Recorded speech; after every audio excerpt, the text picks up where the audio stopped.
geopolitical tensions to artificial intelligence, climate negotiations and urban development. The debates here inside the building behind me in Baku at the 13th Global Baku Forum have highlighted both the scale of the challenges and the need for renewed cooperation. 3 days of debate have revealed a world in transition, more fragmented, more competitive and increasingly uncertain. The discussions here reflect a deeper question. How can international cooperation keep pace with the speed of global change? Over the past 3 days at the 13th Global Baku Forum, we spoke with several leaders, policymakers and experts taking part in the event to hear their perspectives on these issues. We hope that in this panel, in this series of panels and discussions we're going to have here, we will have occasion to listen from people who have had great experience and a lot of wisdom. And maybe out of our dialogue and discussions, debates and disagreements, there will also be emerging ideas that may find their way towards implementation for a better world for all.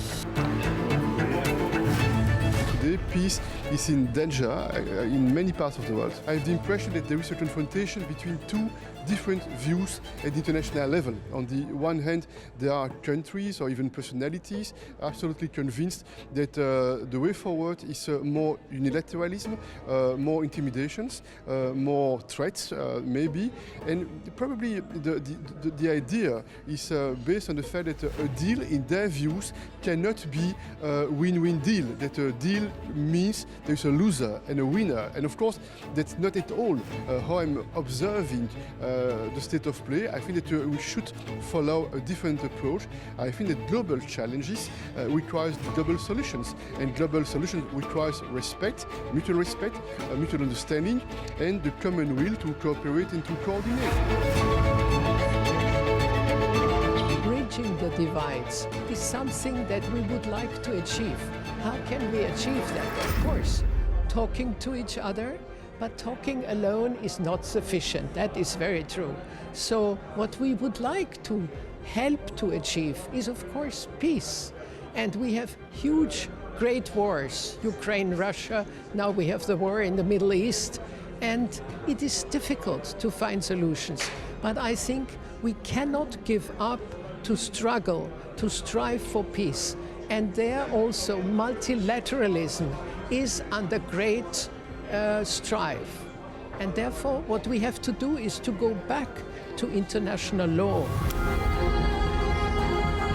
Bridging is, let's say, a sport discipline that is not easy, and that a country, let's say, engage itself to be a bridge is something that is honorable in this moment, because we need more bridges ever. When there are wars, when there are famine, when there are problem issues, we need somebody that take the initiative and say, I'm the bridge. I take one shore, another shore, and they put together and we find a solution. This is the role that Azerbaijan want to play. Come on, we need 100 Azerbaijan to do that. So I'm really, really glad. We are in a world that where mistrust is so inbuilt. Building trust, building bridges is really the most important thing we can do right now. Multilateralism is essential for humanitarian action, but we need to learn, and that's part of the reform that is being proposed, we need to learn how to partner with local partners, with local organizations that have capacities, that know their thing, that know their country, that know what is happening on the ground. And for the UN it's very important then to really build that network, to put the capacities of the UN together with the capacities of the people, of the communities, of the organizations on the ground. The forum, I think, is a very important platform for dialogue, to build understanding and to seek solutions at a time when they are urgently required. We have seen what is happening in the region, in this region, and its impact, its wider impact on the entire global community in terms of the risks to inflation, growth, jobs, stability, and of course, sustainable peace. And ultimately, without sustainable peace, there will be no sustainable development. All these aspects of life in the 21st century, we believe in the World Academy, they need to be laid on a solid collective foundation.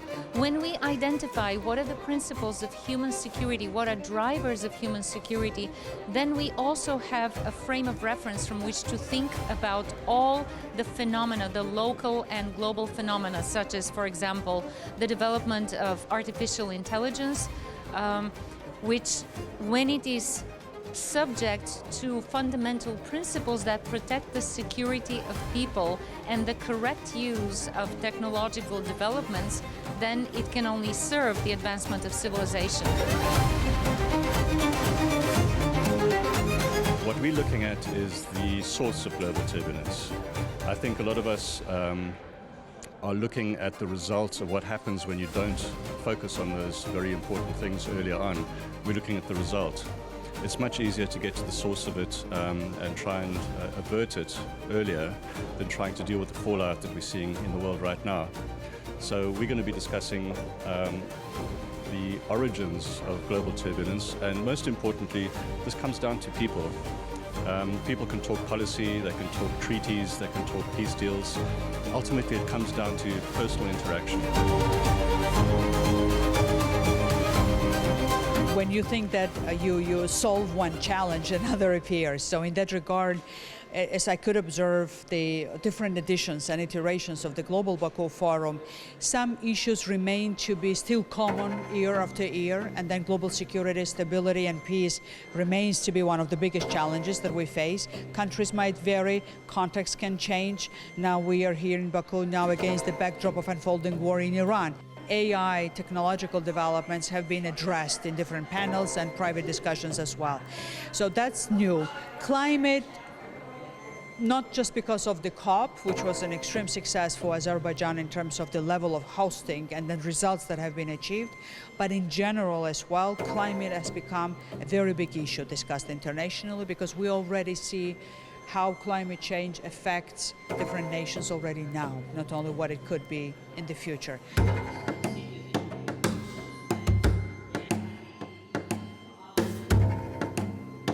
So what is defining Baku Global Forum is dialogue, democratic atmosphere, free speaking, sharing experiences and visions. So vision and commitment to all these values of peace, stability and cooperation are the very foundations of this initiative. And unfortunately, we are faced with the new challenges coming from the climate change. And these conflicts, wars, a lot of 1,000 tons of evaporation, of emissions to atmosphere, additional emissions to atmosphere, additional dust emissions to atmosphere. Please imagine oil refineries under the attack, petrochemical plants under attack, oil storages under attack, how big emissions evaporated every day to atmosphere. All of them are the big threat to the health of the people, our health. We are living in this region. And I am not talking about the nuclear threat. I'm only talking about the current already emissions and current threat which we already faced. The situation we are experiencing today, the crisis we are facing, is largely caused by energy issues. At the same time, around 70% of the problem that climate change is trying to address is energy related. When you consider that 70% of our emissions come from energy, it becomes clear that every country needs to implement an energy policy that can sustain itself. In this regard, of course, each country has its own characteristics, but we attach great importance to renewable energy. We will take steps related to renewable energy.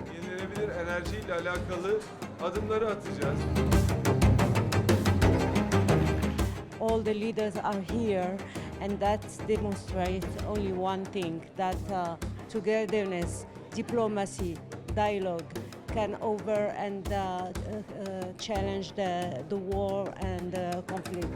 And so all the Nizami Center community is gathering here in Baku and repeating and repeating again the same message. Diplomacy and togetherness and dialogue is important for our humanity.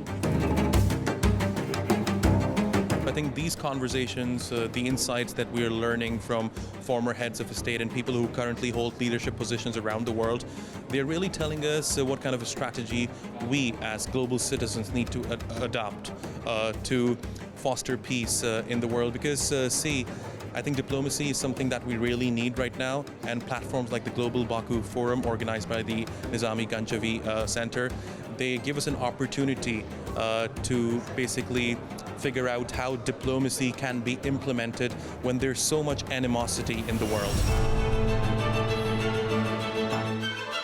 We need to start to implement the project that we were discussing about.